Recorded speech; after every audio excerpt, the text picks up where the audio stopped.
The actor and comedian Russell Brand has been charged this afternoon in connection with the following offences. Welcome to WatchMojoUK, and in this video we're going over the latest revelations in the case against Russell Brand. Come on! Everyone does it. Don't be afraid of your own sexuality. Do be a bit afraid of mine, though. Before we begin, we publish new content every day, so be sure to subscribe to our channel and ring the bell to get notified about our latest videos. In April 2025, news broke that once popular comedian Russell Brand was being charged with multiple sexual offences dating to between 1999 and 2005. There are multiple charges pertaining to 4 women, and Brand is expected in court to defend himself on the 2nd of May. I can pretend to be nice for a little bit of time, you know, at the beginning of a relationship, pretending to be nice. I'm quite nice. I nod a lot. But how has this all come about? And what else happened to Brand in the time since allegations first came to light in September of 2023? A lot of things, but let's go back to the beginning and recap the events of that September. Brand was a self-proclaimed sex addict, and his promiscuity was celebrated in the tabloid press. Brand's entire career and public persona were built on his lewdness and misbehaviour.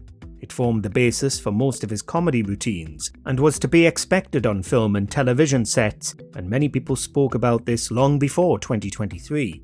If the producers or the series producer or director or anyone wanted to get a message to Russell and it perhaps wasn't going to be taken that favourably, they would get me to go in and tell him.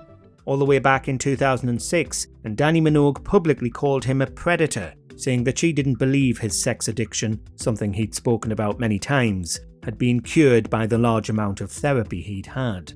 There was also the infamous Saxgate scandal in 2008, in which Brand made explicit prank calls, egged on by Jonathan Ross, to actor Andrew Sachs about Brand's intimate relationship with Sachs' granddaughter, Georgina Bailey. It led to 44,000 complaints and was dubbed Saxgate. This happened on BBC Radio 2 and led to Brand ultimately leaving the Beeb and the BBC getting hit with a £150,000 Ofcom fine.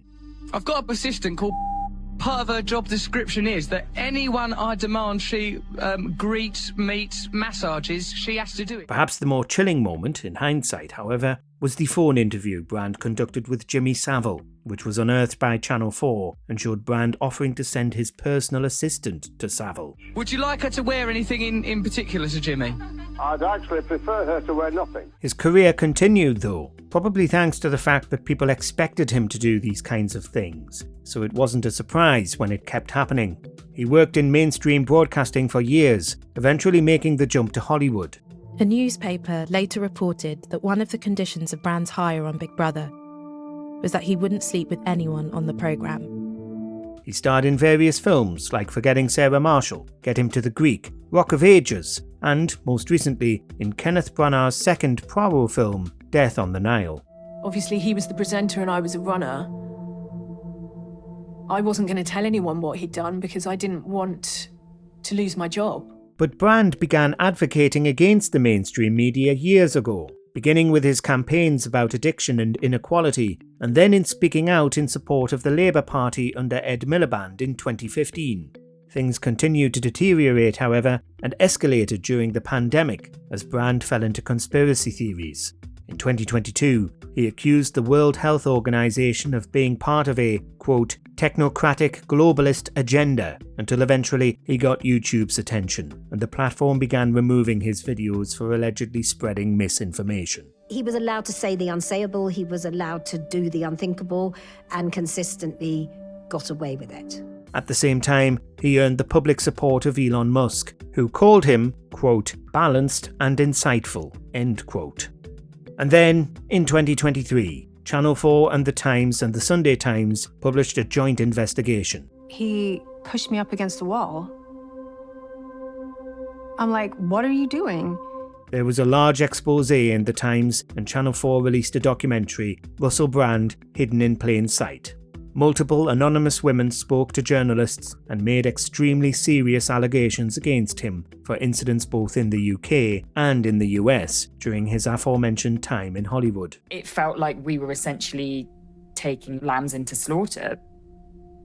We are basically acting like pimps to Russell Brand's needs. One woman, chillingly, claimed that she had a sexual relationship with Brand when she was aged 16 and he was 31, alleging that he groomed her, in her own words. It shouldn't be legal for a 16-year-old to have a relationship with a man in their 30s. She also made a point in the documentary of saying that, while 16 is the age of consent for sex in England, where this happened, it's illegal to share explicit images of anybody under the age of 18, and Brand was, according to her, very aware of this, always refusing to exchange any pictures because that would be a crime. Looking back on the relationship, which started consensually, Alice now feels she was controlled by Brand. Some people did go on the record in the documentary though, including one of Brand's former personal assistants and Scottish comedian Daniel Sloss. I sent my resume to one of those agencies that will place you places, and I was given this interview to work with Russell. The former alleged more inappropriate behaviour, including that Brand would frequently be only wearing his underwear while she worked with him on various shows in the 2000s. He always only wore his underwear, his tighty-whities.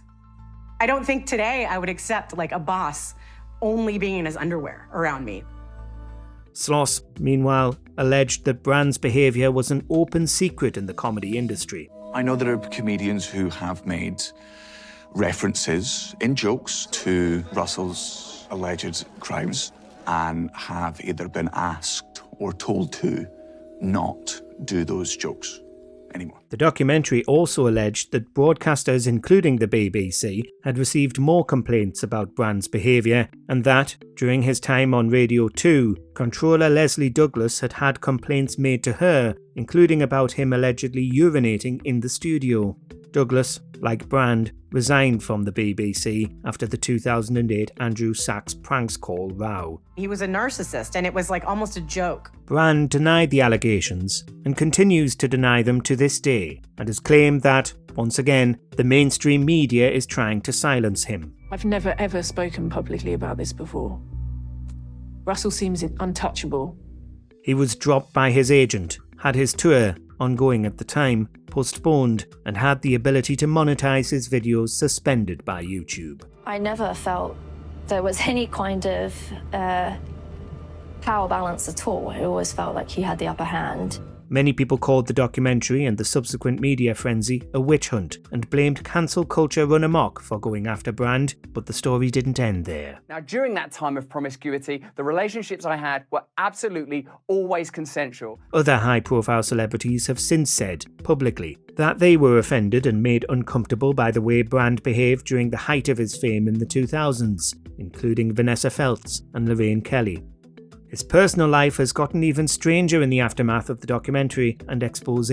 What's been explained to me is it's an opportunity to die and be reborn, an opportunity to leave the past behind and be reborn in Christ's name. He descended more into the New Age wellness influencer culture he'd been cultivating for years, and in 2024, bizarrely made headlines again after being baptised in the River Thames by Bear Grylls. I was a fool before I lived in the light of the Lord. I was a drug addict, a sex addict, and an imbecile, but what I never was a rapist. Brand has said he's converted to Christianity, and Grylls called the incident, quote, a real moment of humility and repentance. I think I was in a trauma response. I don't know if I just completely disassociated from what was happening. Apparently the pair had become friends after Brand appeared on the 2023 series of Running Wild with Bear Grylls, which aired in August, mere weeks before the documentary broke. And then, 6 months later, he made the news once more thanks to his amulet. And as you know, airports are places full of Wi-Fi and all sorts of evil energies. Think of all the phones out there, all of the signals. This amulet is called the LifeTune Flex from Aries Tech, available for the low price of £191 or $240. That is, when it's on sale, which it always seems to be. What this amulet does is, according to Aries Tech, block electromagnetic radiation in a 21-foot radius around the wearer. Luckily, I wear this magical amulet from Aries Tech that keeps me safe from all of the various signals out there. Supposedly, it can block out Wi-Fi and 5G, while remarkably not stopping your phone from working if it's within the amulet's range, which you'd think it would do if it was really blocking out radio waves. Today, Brand has been officially charged with various offences against 4 separate women by the Metropolitan Police. I've always told you guys that when I was young and single, before I had my wife and family, were just out of shot over there, my beautiful children, I was a fool, man. He posted a video on X denying the allegations and saying he'll be glad of the opportunity to defend himself in court, which he'll have to return to the UK to do, since, in the last few years, he's emigrated to Florida. Detectives say they began investigating Brand in September 2023 after receiving a number of allegations. The investigation began in the wake of the documentary, and it's not yet clear whether the women who made the allegations in the documentary are the same ones the Met is pressing charges on the behalf of. Police officers trained in the investigation of non-recent sexual offences, like the officers working on Operation U-Tree, the investigation into Jimmy Savile, were the ones working on the investigation into Brand. May I present that to you, Sir James? Is it Sir James or Sir Jimmy? No, it's Jimmy today. Sir Jimmy. Yeah. Interestingly, Operation U-Tree was also launched by UK police after a television documentary, this one released by ITV, called Exposure, The Other Side of Jimmy Savile. The Met's investigation into Savile began only the day after the documentary broke. And of course, I'm now going to have the opportunity to defend these charges in court, and I'm incredibly grateful for that. Brand has been asked to appear in court in May, and we'll likely hear very little news about proceedings until any trial is over. He will appear at Westminster Magistrates Court on Friday, the 2nd of May. This is because in the UK, publicly commenting on an ongoing court case, be that by journalists or by ordinary people online, is considered contempt of court under the 1981 Contempt of Court Act.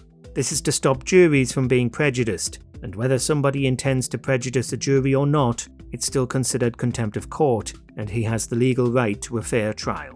So, we'll all have to wait and see what happens. The Met's investigation remains open, and detectives ask anyone who's been affected by this case or anyone who has any information to come forward. And that was the latest update on Russell Brand. Russell engaged in the behaviours of a groomer. Looking back on it, I didn't even know what that was then or what that looked like.